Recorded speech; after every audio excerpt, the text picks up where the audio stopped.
ഇന്നൊരു കഥ പറയാം. അജിമാത്യു കോളൂത്ര എന്ന എഴുത്തുകാരൻ്റെ പോസിറ്റീവ് ബിരിയാണി 1 എന്ന ബുക്കിൽ നിന്നാണ് ഈ കഥ ഞാൻ കണ്ടെത്തിയത്. നല്ലൊരു ബുക്കാണ്, വായിച്ചു നോക്കി നോക്കുക. നമ്മുടെ കഥ നടക്കുന്നത് ഒരു ഗ്രാമത്തിലാണ്. വിളവെടുപ്പിൻ്റെ കാലം എപ്പോഴും ഗ്രാമത്തിൻ്റെ ഉത്സവകാലമാണല്ലോ.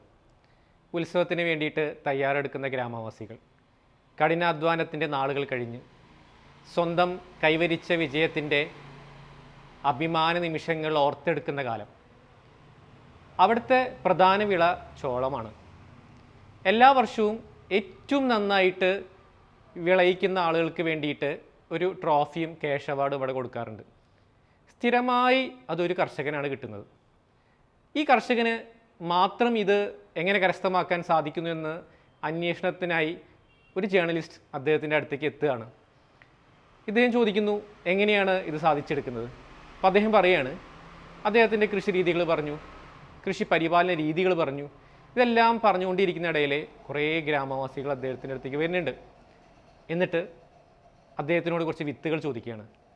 അപ്പോൾ അദ്ദേഹം വളരെ സൗഹാർദ്ദത്തോടു കൂടി അവരെ ക്ഷണിച്ചിരുത്തി എന്നിട്ട് വിത്തുകൾ അവർക്ക് കൊടുത്തയക്കുകയാണ്.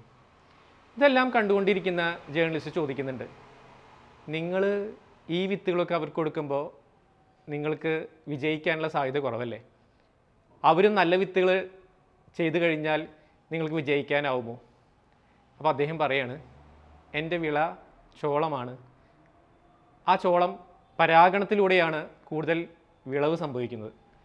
തൊട്ടടുത്ത് ഉള്ള വിളവുകൾ മോശമായി കഴിഞ്ഞാൽ അത് സ്വാഭാവികമായിട്ടും എൻ്റെ വിളവെടുപ്പിനെയും അത് ബാധിക്കും.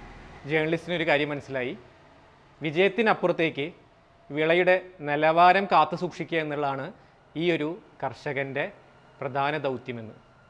സുഹൃത്തുക്കളെ, സത്യത്തിലെ ഈ ഒരു കഥയുടെ സാരാംശം ഒന്ന് ആലോചിച്ച് നോക്കി നോക്കൂ. വിജയം ഏകപ്പെട്ട ഒന്നല്ല. നമുക്ക് ചുറ്റുമുള്ളവരുടെ നിന്നാണ് നമുക്ക് ആ വിജയം സ്വാംശീകരിക്കാൻ പറ്റുള്ളൂ.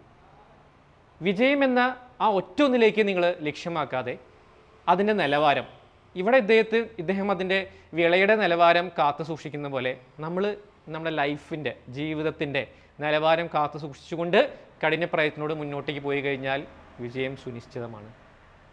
എല്ലാവർക്കും മറ്റൊരു കഥയിലൂടെ കാണും വരെ നന്ദി.